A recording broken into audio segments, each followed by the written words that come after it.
आदि में शब्द था, शब्द ईश्वर के साथ था, शब्द के द्वारा ईश्वर ने सब कुछ बनाया। उसी शब्द के द्वारा आज असंख्य मानवों की मुक्ति होती है, नवनिर्माण होता है। मुक्ति का संदेश।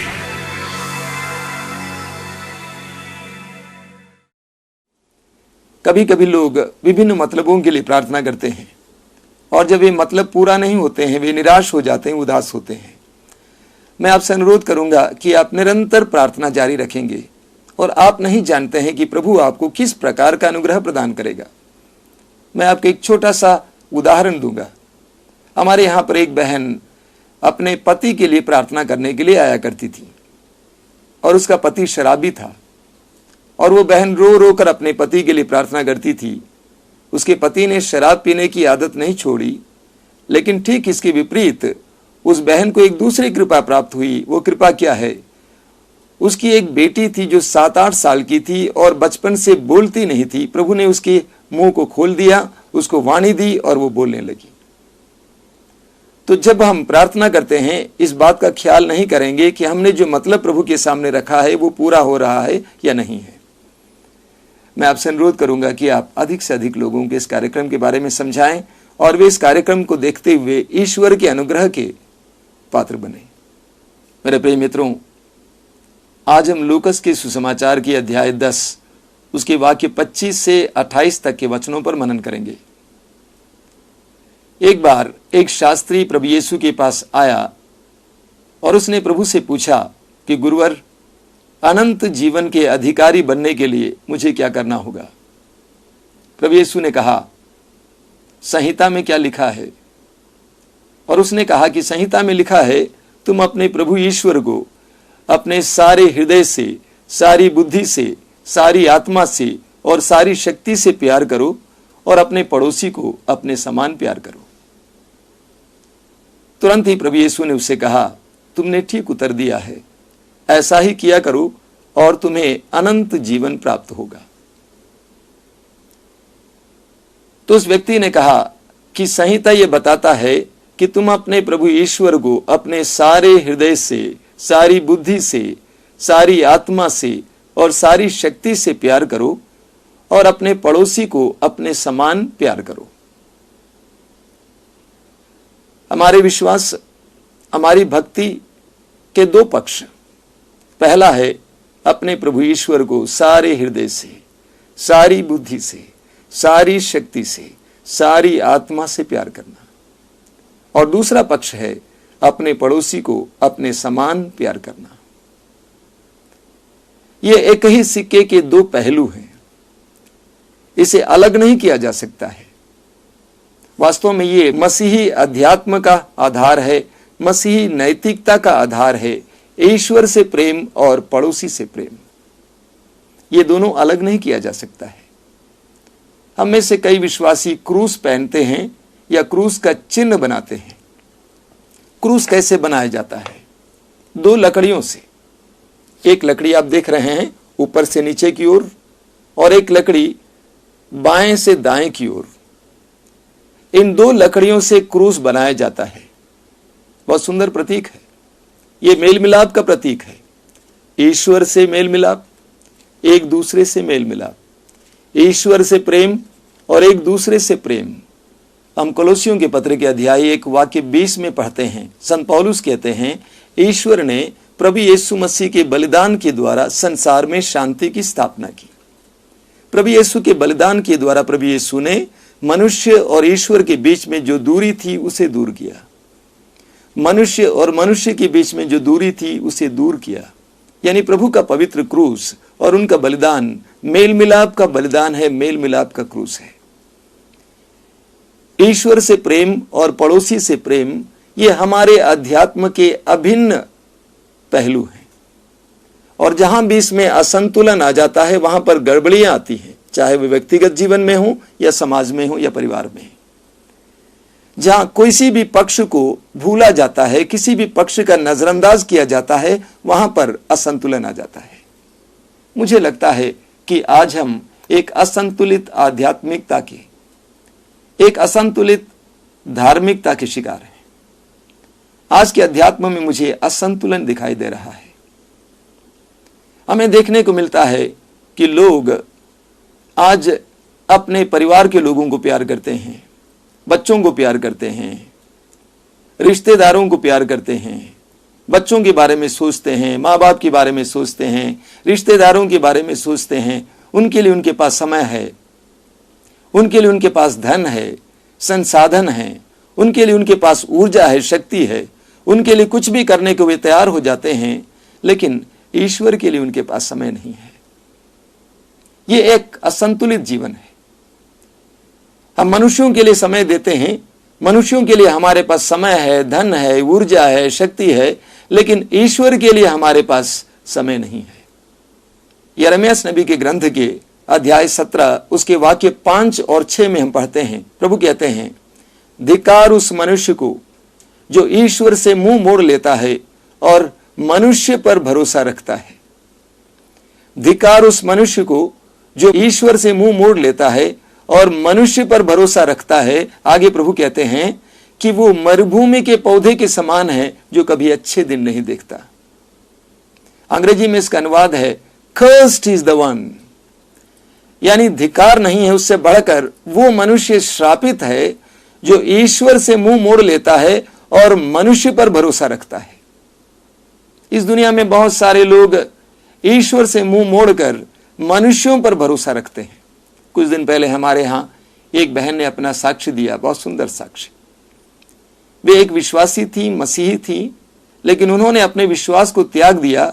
17-18 साल की उम्र में उन्होंने एक डॉक्टर से शादी की और डॉक्टर के प्रति प्रेम के चलते उन्होंने अपने प्रभु को छोड़ा, विश्वास को छोड़ा, और 13 साल के बाद उनका पति गुजर गया, मर गया। वो बहन एक अथाह समुद्र में जैसे डूब रही थी और वो परेशान हो रही थी। और उस समय उसने अपने दोनों हाथों को प्रभु की ओर बढ़ाया, उसने प्रभु पर भरोसा रखना सीखा। उस बहन ने कहा, 13 साल में मैंने सिर्फ दुख ही दुख पाया, लेकिन उसके बाद मैंने अपने प्रभु को पुकारा, मैंने अपने यीशु को पुकारा और यीशु ने मुझे बचाया, मेरे दोनों बेटों को पढ़ाया लिखवाया और उनको अच्छी नौकरी दिला दी। आज प्रभु ने मुझे पता नहीं किस चोटी पर खड़ा कर दिया है। प्रभु कहते हैं, धिक्कार उस मनुष्य को जो मनुष्य पर भरोसा रखता है और ईश्वर से मुंह मोड़ लेता है। वो मरुभूमि के पौधे की तरह है जो कभी अच्छे दिन नहीं देखते। मेरे प्रिय मित्रों, यशायाह नबी के ग्रंथ के अध्याय 2 उसके वाक्य 22 में प्रभु कहते हैं, मनुष्य पर भरोसा मत रखो। मनुष्य क्या है?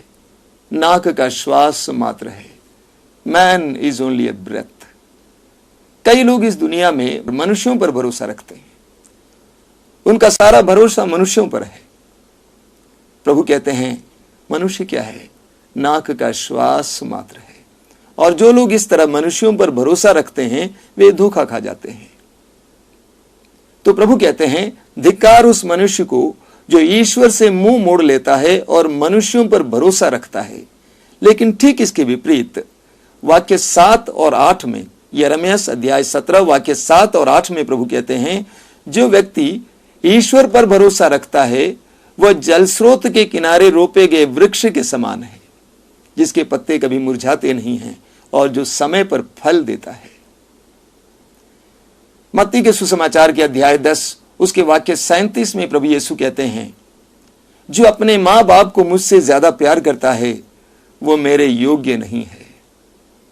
जो अपने बच्चों को मुझसे ज्यादा प्यार करता है वो मेरे योग्य नहीं है। शब्दों का ख्याल कीजिए।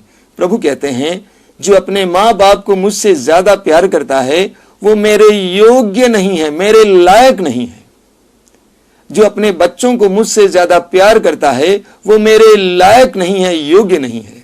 मेरे प्रिय भाइयों और बहनों, इस सत्य को जानिए, इस वास्तविकता को स्वीकार कीजिए। हमारे जीवन के केंद्र बिंदु बनने के लिए, हमारे हृदय के सबसे महत्वपूर्ण स्थान में स्थान ग्रहण करने के लिए एक ही योग्य है और वो ईश्वर है। हमारे जीवन में सबसे पहला स्थान ईश्वर को होना चाहिए। प्रभु कहते हैं, तुम अपने प्रभु ईश्वर को सारे हृदय से, आधे हृदय से नहीं, सारी बुद्धि से, विचार, मन, योजनाएं, सब कुछ से, सारी आत्मा से, हृदय की गहराई से और सारी शक्ति से प्यार करो। इस्यास नबी के ग्रंथ के अध्याय 29 उसके वाक्य 13 में एक बहुत सुंदर वचन प्रभु हमें देता है। प्रभु कहते हैं कि ये लोग अपने मुख से मेरी आराधना करते हैं लेकिन इनके हृदय मुझसे दूर है। प्रभु कहते हैं ये लोग अपने मुख से मेरी आराधना करते हैं लेकिन इनका हृदय मुझसे दूर है। They honor me with their lips, but their hearts are away from me.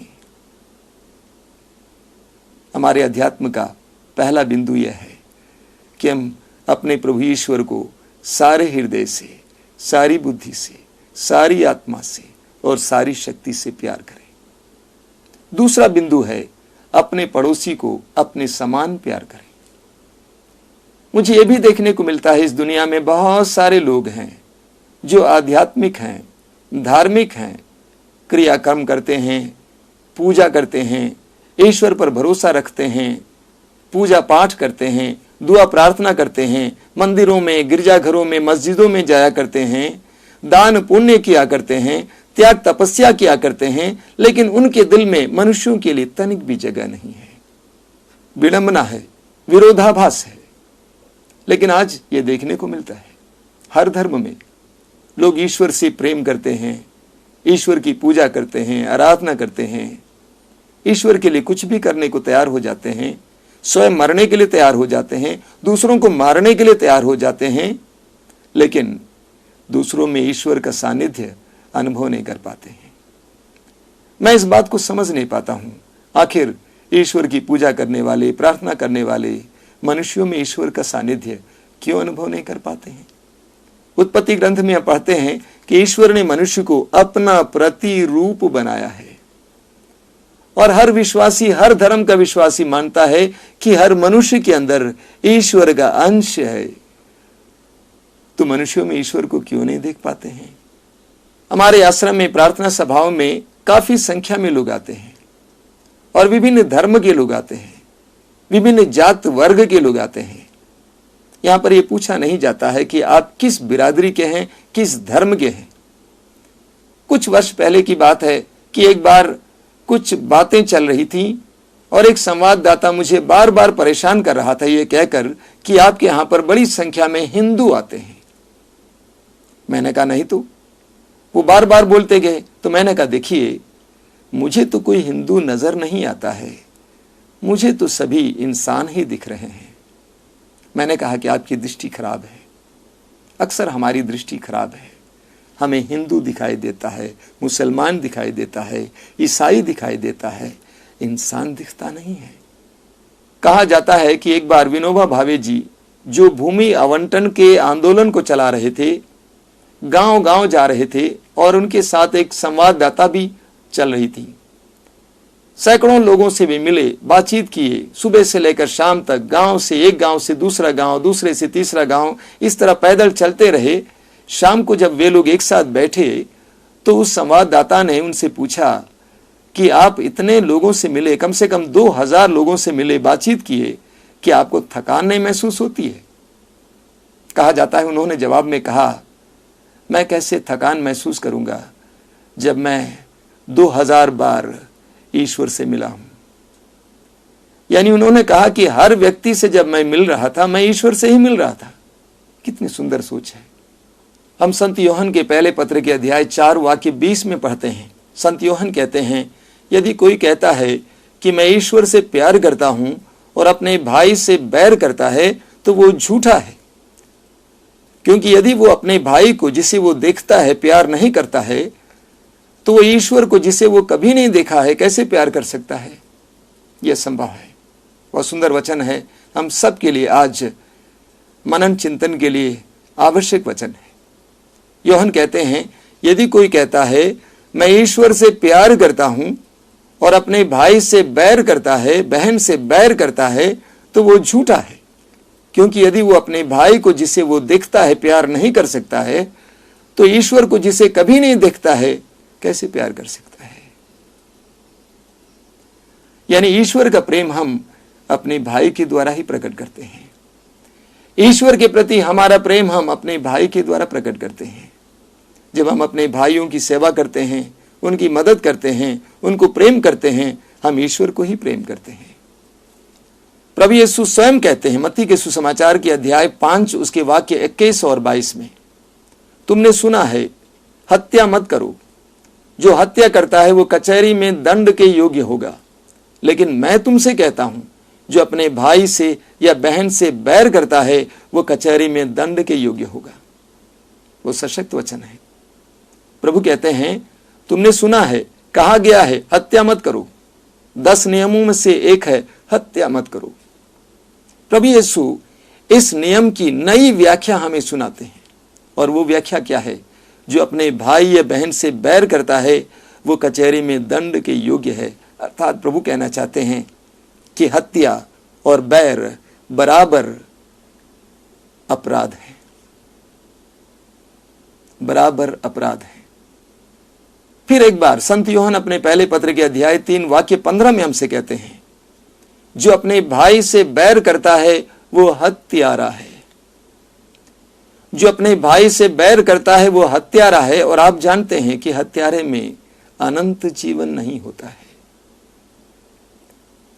जो व्यक्ति अपने भाई बहन से बैर करता है वो ईश्वर से प्रेम नहीं कर सकता है, वो अनंत जीवन का अधिकारी नहीं हो सकता है।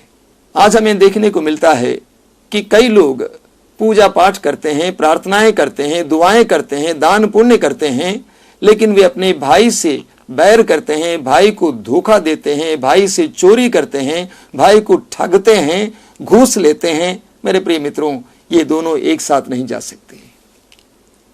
ईश्वर से प्रेम और भाई से घृणा एक साथ नहीं जा सकते।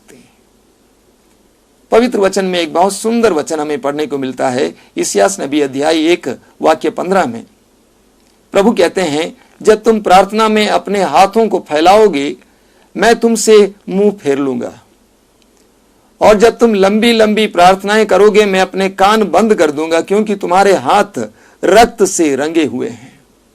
इसलिए स्नान करो, शुद्ध हो जाओ, भलाई करना सीखो। इस्यास नबी के ग्रंथ के अध्याय 58 उसके वाक्य 4 से प्रभु हमें समझाते हैं कि उनको किस प्रकार का उपवास प्रिय है। उसके वाक्य 4 में हम पढ़ते हैं, तुम आजकल जो उपवास करते हो उससे स्वर्ग में तुम्हारी सुनवाई नहीं होगी। वाक्य 6 में हम पढ़ते हैं, मैं जो उपवास चाहता हूं वो इस प्रकार है, अन्याय की बेड़ियों को तोड़ना, जुए के बंधन खोलना, पद दलितों को मुक्त करना और हर प्रकार की गुलामी समाप्त करना, अपनी रोटी भूखों के साथ खाना, बेघर दरिद्रों को अपने हाथ ठहराना, जो नंगा है उसे कपड़े पहनाना और अपने भाई से मुंह नहीं मोड़ना। मेरे प्रिय मित्रों, हम ईश्वर को ठग नहीं सकते। हम ईश्वर से प्रेम करें और अपने भाई, अपनी बहन, अपने पड़ोसी से बैर करें, ये दोनों संभव नहीं है। आज प्रभु हमारे सामने एक सच्चे अध्यात्म, सच्ची धार्मिकता की महत्वपूर्ण बातें रख रहे हैं। ईश्वर से प्रेम करना और पड़ोसी से प्रेम करना, इसका संतुलन ही अध्यात्म है, इसका संतुलन ही धार्मिकता है, और इसके संतुलन में ही हमारा कल्याण है, हमारी भलाई है। आज हम प्रार्थना करें, सारे संसार में सब लोगों के लिए प्रार्थना करें, विशेष करके विश्वासियों के लिए प्रार्थना करें कि वे प्रभु के इन वचनों को समझें और सच्चे आध्यात्मिकता और सच्ची धार्मिकता को जान जाएं। आइए हम प्रार्थना करें। अपनी आंखें बंद कीजिए। इस समय मैं आपसे अनुरोध करूंगा, प्रभु की कही हुई इन बातों को अपने हृदय और मन से ग्रहण करें। प्रभु हम विश्वासियों से आज ये कह रहा है कि तुम्हारी आध्यात्मिकता इसमें प्रकट हो कि तुम सारे हृदय से, सारी बुद्धि से, सारी आत्मा से, सारी शक्ति से अपने ईश्वर को प्यार करो, ईश्वर को अपने जीवन में सबसे प्रथम स्थान दो, ईश्वर के लिए अपने हृदय को खोलो, साथ ही साथ अपने पड़ोसी को अपने समान प्यार करो। जिस तरह तुम अपने आप को प्यार करते हो, जिस तरह तुम अपने आप को सम्मान करते हो, अपने आप के लिए सम्मान चाहते हो, उसी तरह दूसरों को प्यार करो, दूसरों की मदद करो। ये दोनों हमारी आध्यात्मिकता के अभिन्न अंग हैं, अभिन्न पहलू है। प्रार्थना कीजिए। मैं आपके लिए प्रार्थना करना चाहता हूं। हे स्वर्गीय पिता, तूने अपने पुत्र यीशु के द्वारा हमें सच्चे अध्यात्म और धार्मिकता की पहचान दी है, प्रमाण दिया है, प्रतीक दिया है। हम तुझसे प्रार्थना करते हैं, हमारी बुद्धि को खोलिए, हमें भी तेरे प्रति जागरूक बनाइए, हमें भी एक दूसरे के प्रति जागरूक बनाइए, दूसरों के दुख और दर्द को जानने और देखने पहचानने के लिए, उनकी सेवा करने के लिए उतने ही लगन के साथ जितने लगन के साथ हम तेरी सेवा करते हैं, हमें कृपा दीजिए।